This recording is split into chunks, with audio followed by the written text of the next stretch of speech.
PM Shri പദ്ധതിയിൽ ഒപ്പുവെച്ചതോടെ സംസ്ഥാനത്തെ വിദ്യാഭ്യാസ മേഖലയ്ക്ക് സഹായഹസ്തവുമായി കേന്ദ്ര സർക്കാർ.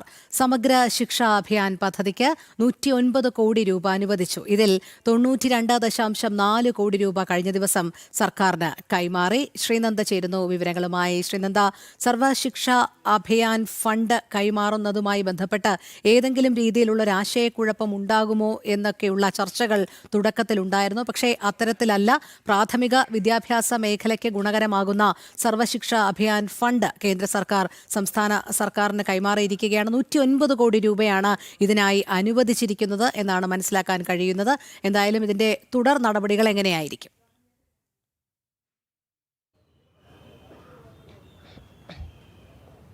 രോഹിണി സൂചിപ്പിച്ചതുപോലെ തന്നെ 109 കോടി രൂപ തന്നെയാണ് ഈ ഒരു പദ്ധതിക്കായി ആവശ്യമായി സംസ്ഥാന സർക്കാർ പറഞ്ഞത്. അതിൽ 92.48 കോടി രൂപയാണ് കഴിഞ്ഞ ദിവസം കേന്ദ്ര സർക്കാർ ഫണ്ടായി ഈ സംസ്ഥാന സർക്കാരിലേക്ക് നൽകിയത്. എന്തായാലും ഇത് വളരെ വലിയൊരു നേട്ടമായിട്ടാണ് സംസ്ഥാന സർക്കാർ ഇപ്പോൾ കണക്കാക്കുന്നത്. കാരണം PM ശ്രീ ഫണ്ടിൽ ഇപ്പോൾ അവർക്ക് ലഭിച്ചിരിക്കുന്ന ഈ തുക ഇനി വെറും 17 കോടി രൂപ മാത്രമാണ് ഇതിൽ നിന്ന് നിലവിൽ ലഭിക്കാനുള്ള തുകയെന്ന് പറയുന്നത്. അതിൽ 92 കോടി രൂപ ഇപ്പോൾ ലഭിച്ചിട്ടുണ്ട്.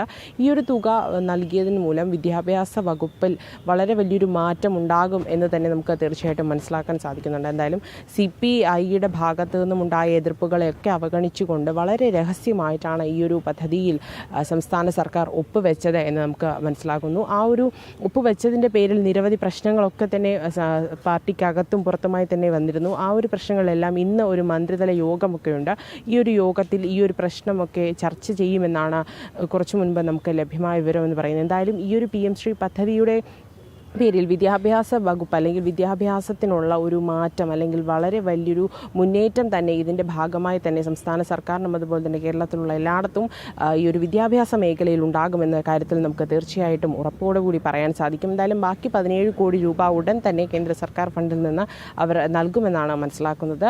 ഈ ഒരു സംസ്ഥാന സർക്കാരിൻ്റെ ഭാഗത്ത് നിന്നും വളരെ പെട്ടെന്നുണ്ടായൊരു നീക്കത്തിൻ്റെ പുറത്ത് കുറേ നാൾ ആലോചിച്ചതിന് ശേഷം CPIയുടെ ഭാഗത്ത് ഉണ്ടായ എതിർപ്പുകളെല്ലാം അവഗണിച്ചുകൊണ്ടാണ് ഈ ഒരു പദ്ധതിയിൽ ഒപ്പുവെക്കുകയും ആ ഒരു പദ്ധതിയുടെ ഭാഗമായി ഫണ്ട് ലഭിക്കുന്നില്ല എന്നൊരു കാര്യം കുറേ നാളായി വിദ്യാഭ്യാസ വകുപ്പും അതുപോലെ തന്നെ സംസ്ഥാന സർക്കാരും പറയുകയുണ്ടായി. പക്ഷേ അതിൽ നിന്നെല്ലാം വ്യത്യസ്തമായി ഇപ്പോൾ ഫണ്ട് ലഭിച്ചിരിക്കുകയാണ്. ഇനി ആ ഒരു കാര്യം പറഞ്ഞ് ഇതിൽ നിന്ന് ഒഴിയാനോ അല്ലെങ്കിൽ മാറി മറിയാനോ സംസ്ഥാന സർക്കാരിന് കഴിയില്ല എന്ന കാര്യമാണ് ഇപ്പോൾ മനസ്സിലാക്കുന്നത്. ഈ ഒരു നേട്ടം വിദ്യാഭ്യാസ മേഖലയിൽ ഉണ്ടായ ഒരു നേട്ടം വളരെ വലുതാണ്. ഇനിയുള്ള വിദ്യാർത്ഥികൾക്ക് മറ്റ് സംസ്ഥാനങ്ങളിലായിക്കോട്ടെ ഈ ഒരു PM ശ്രീ പദ്ധതിയുമായി ബന്ധപ്പെട്ടുണ്ടായ നേട്ടങ്ങളൊക്കെ തന്നെ വളരെ വലിയൊരു രീതിയിൽ ചർച്ച ചെയ്യപ്പെടേണ്ട ഒരു കാര്യമാണ്.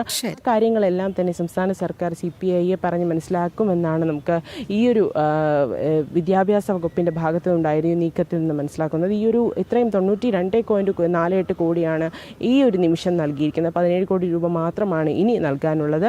ഈ ഒരു നേട്ടം വിദ്യാഭ്യാസ വകുപ്പിൻ്റെ ഒരു നേട്ടമായി തന്നെ കണക്കാക്കുന്നു എന്ന് കൂടി കഴിഞ്ഞ ദിവസം വിദ്യാഭ്യാസ മന്ത്രി തന്നെ പറഞ്ഞിരുന്നു. എന്തായാലും വിദ്യാഭ്യാസ മന്ത്രിയുടെ ഒരു പ്രതികരണത്തിന് വേണ്ടി നമ്മൾ എല്ലാവരും തന്നെ നോക്കുന്നുണ്ട്. ഈ PM ശ്രീ പദ്ധതിയുടെ ഭാഗമായി കേന്ദ്ര സർക്കാർ ഫണ്ട് ലഭിച്ചതിൽ നിന്ന് എന്തെങ്കിലും പ്രതികരണം? ശരി ശ്രീനന്ദ, എന്തായാലും കേന്ദ്ര സർക്കാർ അവഗണിക്കുന്നു എന്നുള്ള എപ്പോഴുമുള്ള പരാതി പറച്ചിലിനിടയിലാണ് എത്ര കോടി രൂപയുടെ സഹായമാണ് വിദ്യാഭ്യാസ മേഖലയിൽ കേന്ദ്ര സർക്കാർ സംസ്ഥാന സർക്കാരിന് കൈമാറിയിരിക്കുന്നത് എന്നുള്ളത് കൂടി വ്യക്തമാകുകയാണ്.